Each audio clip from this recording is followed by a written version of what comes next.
ನಮಸ್ಕಾರ. ಎಲ್ಲರೂ ಹೇಗಿದ್ದೀರಾ? ಎಲ್ಲರೂ ಚೆನ್ನಾಗಿದ್ದೀರಾ ಅಂದ್ಕೊಂಡಿದ್ದೀನಿ. ನಾನು ಕೂಡ ಚೆನ್ನಾಗಿದ್ದೀನಿ.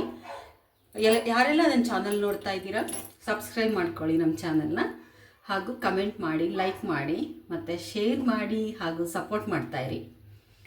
ಇವತ್ತು ನಾನು ಸಂಜೆಯ ವ್ಲಾಗನ್ನು ಸ್ಟಾರ್ಟ್ ಮಾಡಿದ್ದೇನೆ. ಹೊರಗಡೆ ಎಲ್ಲ ಕಸ ಎಲ್ಲ ಗುಡಿಸಿ ಎಲ್ಲ ಮನೆಯೆಲ್ಲ ನೀಟಾಗಿದೆ. ಮನೆ ಏನು ಮಾಡಬೇಕಾಗಿಲ್ಲ, ಇವಾಗೆಲ್ಲ ರೆಡಿಯಾಗಿದೆ. ಇವತ್ತು ತಿಂಡಿ ಸ್ವಲ್ಪ ಲೇಟಾಗಿದೆ ನಂದು ಮಾಡೋದು. ಇಷ್ಟೊತ್ತಿಗಾಗಲೇ ತಿಂಡಿ ರೆಡಿ ಇರಬೇಕಾಗಿತ್ತು. ಇವತ್ತು ಸ್ವಲ್ಪ ಲೇಟ್ ಆಯಿತು. ಇದೆಲ್ಲ ಹೆಚ್ಕೊಳ್ಳೋದೆಲ್ಲ ಇತ್ತು, ಸ್ವಲ್ಪ ತುಂಬಾ ಲೇಟ್ ಆಗಿತ್ತು. ಯಾಕಂದರೆ ಮಧ್ಯಾಹ್ನ ಬೇಗನೆ ಸ್ಟಾರ್ಟ್ ಮಾಡ್ಕೊಂಡ್ಬಿಡ್ತೀನಿ ನಾನು ತಿಂಡಿ ಮಾಡಲಿಕ್ಕೆ, 4 ಗಂಟೆ 4:15ಗೆಲ್ಲ. ಇವತ್ತು ಸ್ವಲ್ಪ ಹಂಗೆ ಲೇಟ್ ಮಾಡ್ಕೊಂಬಿಟ್ಟೆ ನಾನೇ. ಇವತ್ತು ನಾನು ಕ್ಯಾಪ್ಸಿಕಮ್ ಮತ್ತು ಆಲೂಗೆಡ್ಡೆ ಗೊಜ್ಜನ್ನು ಮಾಡ್ತಾಯಿದ್ದೀನಿ. ಅದಕ್ಕೆ ನಾನು ಜೋಳದ ರೊಟ್ಟಿ ಮಾಡೋಣ ಅಂತ ಇದ್ದೀನಿ. ಬನ್ನಿ ಯಾವ ರೀತಿ ಮಾಡ್ತೀನಿ ಅಂತೇಳಿ ನಾನು ತೋರಿಸ್ತೀನಿ. ನೋಡಿ, ಕ್ಯಾಪ್ಸಿಕಮನ್ನು ಹಚ್ಚಿಟ್ಕೊಂಡಿದ್ದೀನಿ. ಸ್ವಲ್ಪ ನೋಡಿ ದಪ್ಪದಾಗ ಹಚ್ಚಿಟ್ಟಿದ್ದೀನಿ. ಸಾಗುಗಾದರೆ ತುಂಬ ಚಿಕ್ಕದಾಗಿ ಹಚ್ಚಿದ್ದೀನಿ ನಾನು.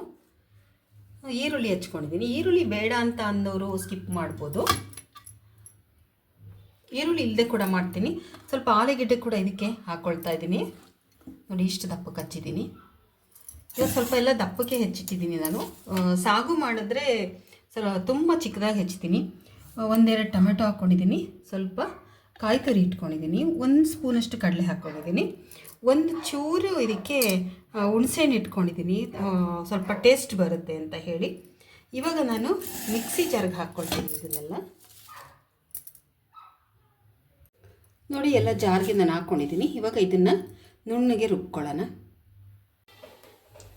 ನೋಡಿ, 1 ಕುಕ್ಕರ್ ಇಟ್ಕೊಂಡಿದ್ದೀನಿ. ಇವಾಗ ಸ್ವಲ್ಪ ಎಣ್ಣೆ ಹಾಕ್ಕೊಂಡಿದ್ದೀನಿ. ಎಣ್ಣೆ ಕಾಯ್ತಾ ಇದೆ, ಅದಕ್ಕೆ ನಾನು ಜೀರಿಗೆನ ಹಾಕ್ಕೊಳ್ತೀನಿ. ನೋಡಿ, 1 ಸ್ಪೂನಷ್ಟು ಜೀರಿಗೆನ ಹಾಕ್ಕೊಂಡಿದ್ದೀನಿ. ಸ್ವಲ್ಪ ಸಾಸಿವೆನ ಹಾಕೋಣ.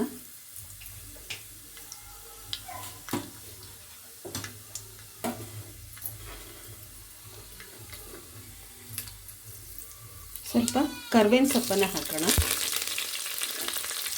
ಇವಾಗ ಈರುಳ್ಳಿಯನ್ನು ಹಾಕ್ಕೊಳ್ತಾ ಇದ್ದೀನಿ.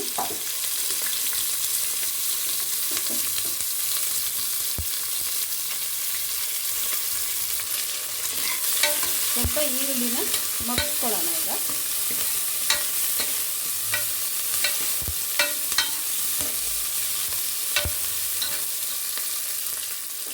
ಇವಾಗ ನೋಡಿ, ಆಲೂಗೆಡ್ಡೆನ ಹಾಕ್ಕೊಳ್ಳೋಣ.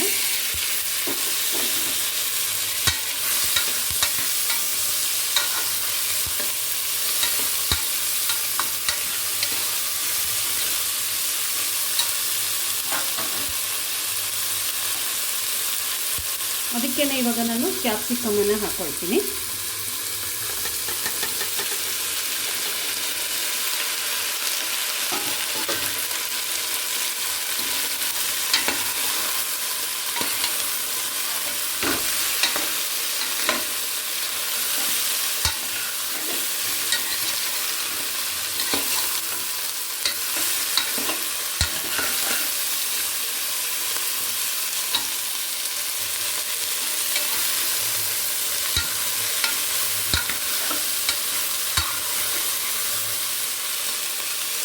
ಇವಾಗ ಇದಕ್ಕೆ ನೋಡಿ, ಕಾಯಿ ಟೊಮೆಟೊ ಎಲ್ಲ ರುಬ್ಕೊಂಡಿದ್ದಲ್ಲ, ಅದನ್ನು ಇದಕ್ಕೆ ಸೇರಿಸ್ಕೊಳ್ತೀನಿ. ಇವಾಗ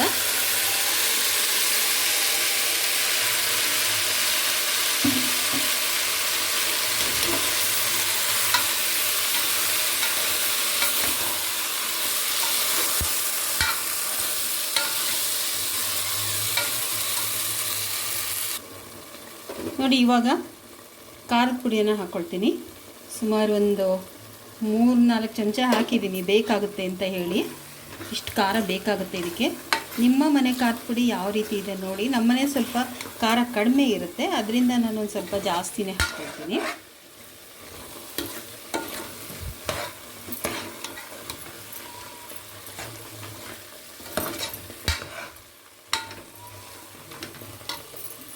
ಇವಾಗ ನಾನು ಇದಕ್ಕೆ ಇನ್ನೂ 1 ಗ್ಲಾಸ್ ಆಗೋಷ್ಟು ನೀರನ್ನು ಹಾಕ್ಕೊಳ್ತೀನಿ.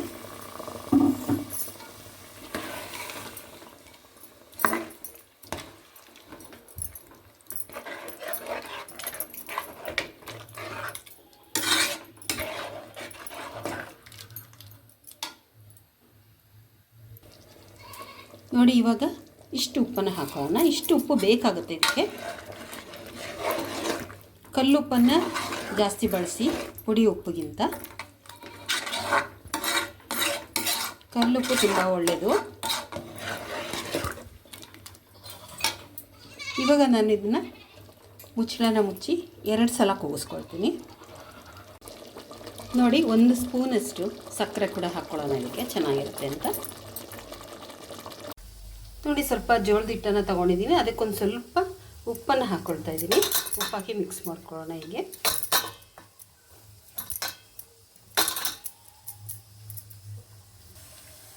ನೋಡಿ, ಇವಾಗ ನೀರನ್ನು ಕುದಿಯೋಕೆ ಇಟ್ಕೊಂಡಿದ್ದೀನಿ. 2 ಗ್ಲಾಸ್ ಅಷ್ಟು ನೀರನ್ನ ಕುದಿಸ್ಕೊಳ್ತಾ ಇದ್ದೀನಿ. ಇದಕ್ಕೆ ಎಷ್ಟು ಬೇಕು ಅಷ್ಟು ಹಾಕ್ಕೊಳ್ತೀನಿ. ನೀರು ಚೆನ್ನಾಗಿ ಕುದಿ ಬರಲಿ. ನೀರು ನೋಡಿ ಯಾವ ಥರ ಕುದಿಬೇಕು ಅಂತ. ಇಷ್ಟು ಕುದೀತಾ ಇದೆ ಅಲ್ವಾ, ಇದನ್ನು ತೆಗೆದು ಇವಾಗ ಹಸಿಟ್ಟಿಗೆ ಹಾಕ್ಕೊಳ್ಳೋಣ. ಇವಾಗ ನೋಡಿ, ಹಸಿಟ್ಟಿಗೆ ಈ ಥರ ಹಾಕ್ಕೊಳ್ಳೋಣ. ಎಷ್ಟು ಬೇಕಷ್ಟು ಹಾಕ್ಕೊಳ್ಳೋಣ. ಬೇಕಾಗುತ್ತೆ ಇಷ್ಟು, ಇನ್ನೊಂದು ಸ್ವಲ್ಪ ಉಳಿಸಿರ್ತೀನಿ.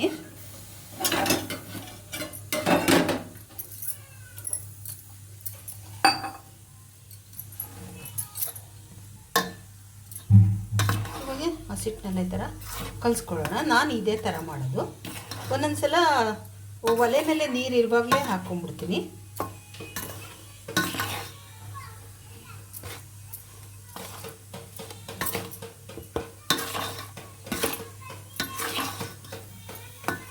ಕೈಯಲ್ಲಿ ಮುಟ್ಬೇಡಿ, ತುಂಬಾ ಸುಡ್ತಾ ಇರುತ್ತೆ.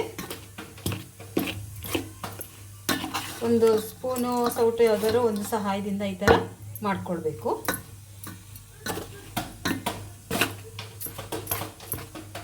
ಎಲ್ಲ ಹಸಿಟ್ಟು ಇದು ನೀರು ಮಿಕ್ಸ್ ಆಗಬೇಕು.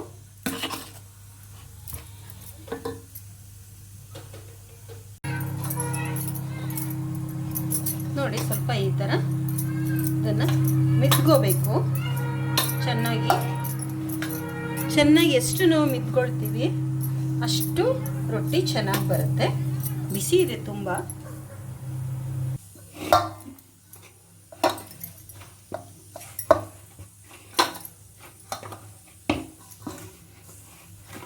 ನೋಡಿ, ಇಷ್ಟು ಸಾಫ್ಟಾಗಿ ಮಿದ್ಕೋಬೇಕು. ಆವಾಗ ರೊಟ್ಟಿ ತಿನ್ನೋದಕ್ಕೂ ಚೆನ್ನಾಗಿರುತ್ತೆ. ಅಷ್ಟೇ ಅಲ್ಲ, ಡೈಜೆಸ್ಟ್ ಆಗುತ್ತೆ ಚೆನ್ನಾಗಿ.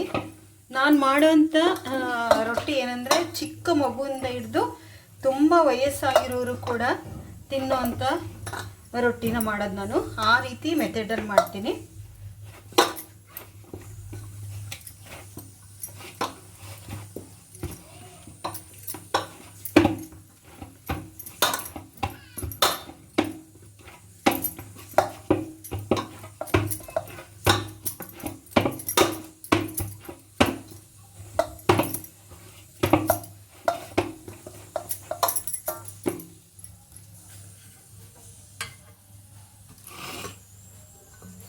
ನೋಡಿದ್ರೆ ಎಷ್ಟು ಚೆನ್ನಾಗಿ ಆಗಿದೆ ಅಂತ.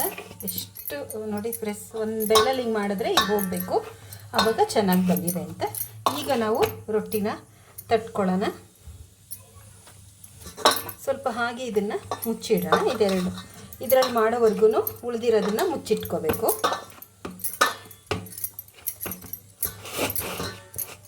ಅದು ಒಂದು ಕೈನಲ್ಲಿ ಮಾಡ್ತಿದ್ದೀನಲ್ಲ, ಅದರಿಂದ ಹಂಗೆ ಅನಿಸುತ್ತೆ. ಒಂದು ಕೈನಲ್ಲಿ ಕ್ಯಾಮ್ರಾ ಇಟ್ಕೊಂಡಿದ್ದೀನಿ.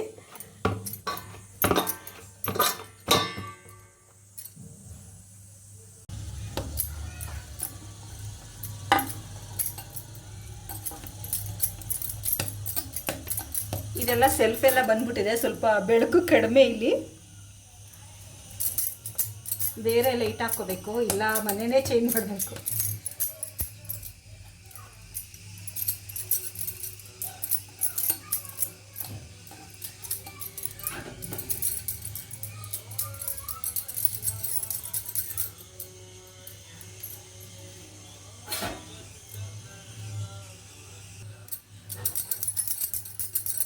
ನೋಡಿ, ಚೆನ್ನಾಗಿ ಈ ಥರ ಉಂಡೆನ ರೆಡಿ ಮಾಡ್ಕೊಳ್ಬೇಕು. ಸೈಡಲ್ಲೆಲ್ಲ ಒಡ್ಕೊಂಡಿರಬಾರ್ದು. ಇವಾಗ ತಟ್ಕೊಳ್ಳೋಣ ಇದನ್ನು.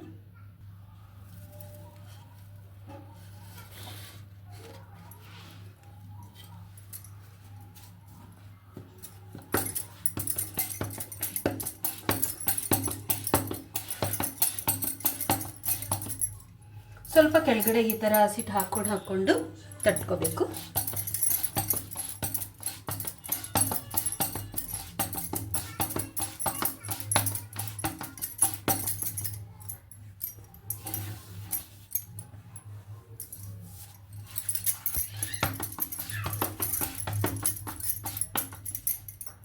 ಸುತ್ತೆಲ್ಲ ಒಡ್ಸ್ಕೊಳ್ದಂಗೆ ತಟ್ಟಬೇಕು.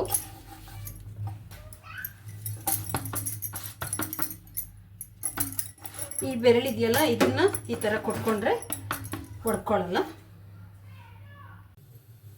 ಹೆಂಚು ಕಾದಿದೆ, ಈಗ ರೊಟ್ಟಿನ ಹಾಕೋಣ. ಹುಷಾರಾಗಿ ತೆಗೆದಾಕೋಬೇಕು.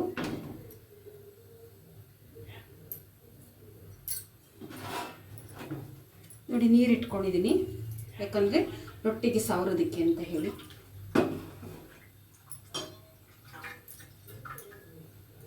ಇವಾಗ ಸಾವ್ಕೊಳ್ಳೋಣ. ಏನಕ್ಕೆ ಅಂತಂದರೆ ಇದ್ರ ಮೇಲೆ ಹಸಿಟ್ಟು ಇರುತ್ತಲ್ಲ, ಅದೆಲ್ಲ ಹೋಗಲಿ ಅಂತ.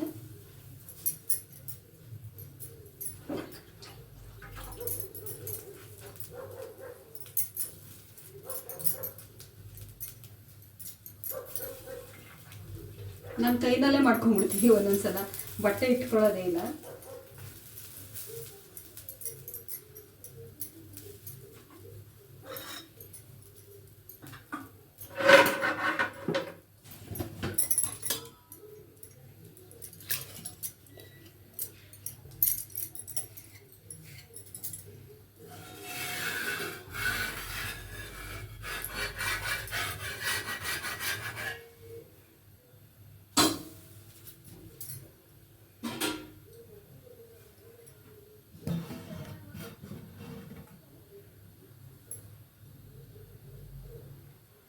ಇನ್ನೂ ಒಂದು ರೆಡಿಯಾಗಿದೆ, ತಟ್ಬಿಟ್ಟು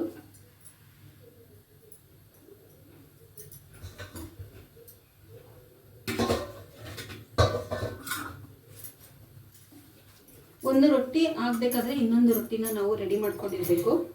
ಹೆಂಚಿನ ಆವಾಗ ಖಾಲಿ ಬಿಡೋಂಗೆ ಸಾಧ್ಯತೆ ಇರೋದಿಲ್ಲ.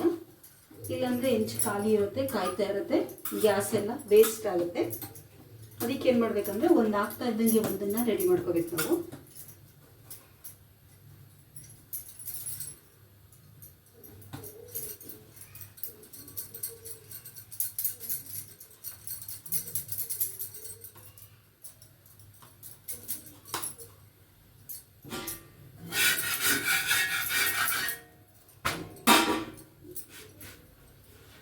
ಕೆಲವರು ಈ ಥರ ಎಲ್ಲ ಸ್ವಲ್ಪ ಬೆಂದಿರಬೇಕು, ಆವಾಗ ರೊಟ್ಟಿನ ತೆಗೆದಾಕಬೇಕು. ಇದೆಲ್ಲ ಬೆಂದಿಲ್ಲ ಅಂತ ಅಂದರೆ ಮಕ್ಕಳಿಗೆಲ್ಲ ಡೈಜೆಸ್ಟ್ ಆಗೋದಿಲ್ಲ. ಯಾವುದೇ ರೊಟ್ಟಿ ಮಾಡಿ ನೀವು ಈ ಥರ ಎಲ್ಲ ಬೇಯಬೇಕು ಚೆನ್ನಾಗಿ.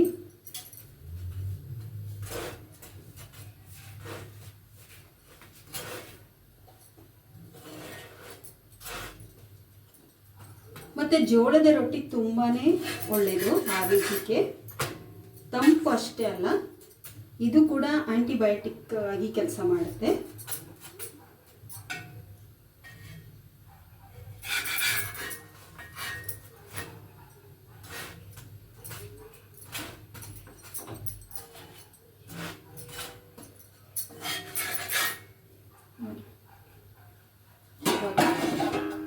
ತಟ್ಟೆಗೆ ಹಾಕೊಳ್ಳೋಣ.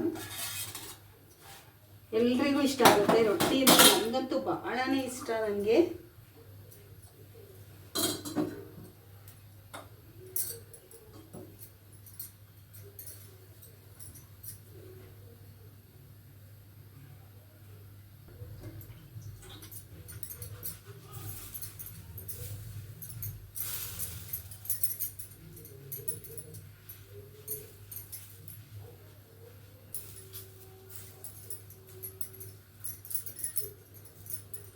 ಸಂಜೆ ಹೊತ್ತು ಸಾಮಾನ್ಯವಾಗಿ ಯಾವಾಗಲೂ ರೊಟ್ಟಿಗಳೇ ಇರುತ್ತೆ. ಆದರೆ ಸಂಜೆನಲ್ಲಿ ಏನಾಗುತ್ತೆ ಅಂದರೆ ನನಗೆ ವಿಡಿಯೋ ಮಾಡೋದಕ್ಕಾಗಲ್ಲ, ಅದಕ್ಕೆ ಏನು ಮಾಡ್ತೀನಿ, ಬೆಳಗ್ಗಿನ ಒಂದು ವಿಡಿಯೋಗಳನ್ನೇ ಮಾಡ್ಕೊಂಡ್ಬಿಡ್ತೀನಿ.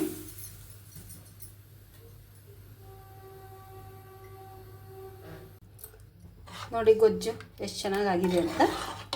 ಇದನ್ನು ಸ್ವಲ್ಪ ತಣ್ಣಗಾಗ್ಬಿಟ್ರೆ ತುಂಬಾ ಗಟ್ಟಿಯಾಗುತ್ತೆ. ಅದಕ್ಕೇ ಮಾಡುವಾಗಲೇ ಒಂದು ಅರ್ಧ ಗ್ಲಾಸ್ ಅಷ್ಟು ನೀರು ಎಕ್ಸ್ಟ್ರಾ ಹಾಕ್ಕೊಂಡಿರಬೇಕು. ಇನ್ನೊಂದು 10 ನಿಮಿಷ ಅಷ್ಟೇ, ಇವಾಗ ತೆಗ್ದಿದ್ದೀನಲ್ಲ, 10 ನಿಮಿಷಕ್ಕೆ ಮತ್ತೆ ಗಟ್ಟಿಯಾಗುತ್ತೆ.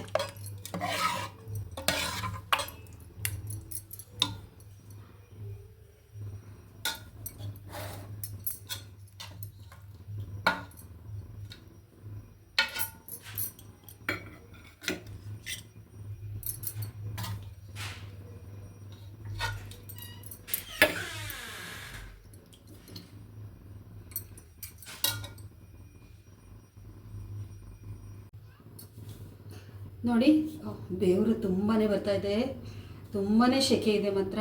ಮಳೆ ಯಾವಾಗ ಬರುತ್ತೆ ಗೊತ್ತಿಲ್ಲ. ನೋಡಿದ್ರಲ್ಲ, ರೊಟ್ಟಿ ಮತ್ತು ಕ್ಯಾಪ್ಸಿಕಮ್ ಮತ್ತು ಆಲೂಗೆಡ್ಡೆ ಗೊಜ್ಜು ತುಂಬಾ ಟೇಸ್ಟಾಗಿರುತ್ತೆ.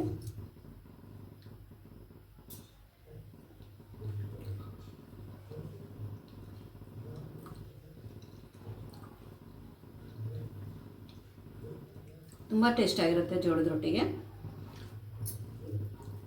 ವಿಡಿಯೋನ ನೋಡಿ ಕಮೆಂಟ್ ಮಾಡಿ ಹೇಗಿದೆ ಅಂತ. ಇಲ್ಲಿವರೆಗೂ ನನ್ನ ವಿಡಿಯೋನ ನೋಡಿದ್ದಕ್ಕೆ ನಿಮಗೆಲ್ರಿಗೂ ನನ್ನ ತುಂಬ ಹೃದಯದ ಧನ್ಯವಾದಗಳು. ಸಬ್ಸ್ಕ್ರೈಬ್ ಮಾಡ್ಕೊಳ್ಳಿ ನಮ್ಮ ಚಾನಲ್ನ. ಅಷ್ಟೆಲ್ಲ ಲೈಕ್ ಮಾಡಿ, ಶೇರ್ ಮಾಡಿ ಹಾಗೂ ಕಮೆಂಟ್ ಮಾಡಿ, ಹಾಗೆ ಸಪೋರ್ಟ್ ಮಾಡ್ತಾಯಿರಿ.